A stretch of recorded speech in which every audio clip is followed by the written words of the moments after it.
Ça déménage à la librairie Millefeuille de Trappes.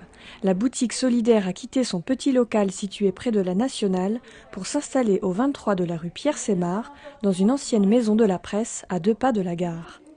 Désormais, la responsable Émilie Bertrand bénéficie d'une vitrine passante et d'un espace mieux agencé pour accueillir sa clientèle. Autre nouveauté, l'aménagement d'un espace jeunesse de 20 mètres carrés.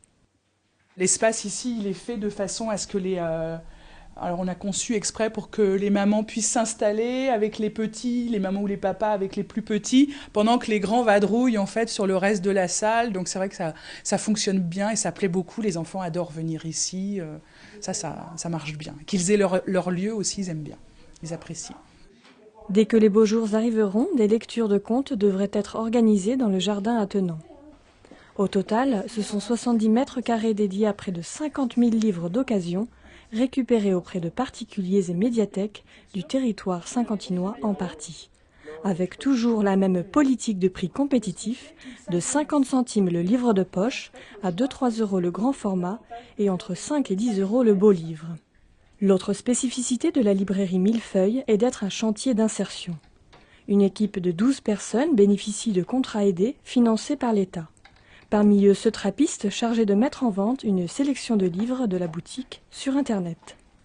On a de la chance quand même de trouver un travail comme ça nous permet de nous remettre un peu dans le droit chemin et beaucoup de soutien. On en a besoin quand on a des difficultés. Père de famille, il aimerait travailler dans la petite enfance, car l'objectif des contrats aidés est de servir de tremplin pour s'insérer dans la vie active. Des projets accompagnés par une conseillère en insertion professionnelle ainsi qu'une psychologue. Pour ces 12 employés au parcours de vie parfois difficile. Ça peut être des personnes qui ont en fait des accidents de vie, ça peut être des problèmes de santé. Pour la plupart, ils ont connu un chômage de longue durée ou n'ont jamais travaillé en France, donc avec des difficultés aussi pour certains de maîtriser parfaitement la langue française.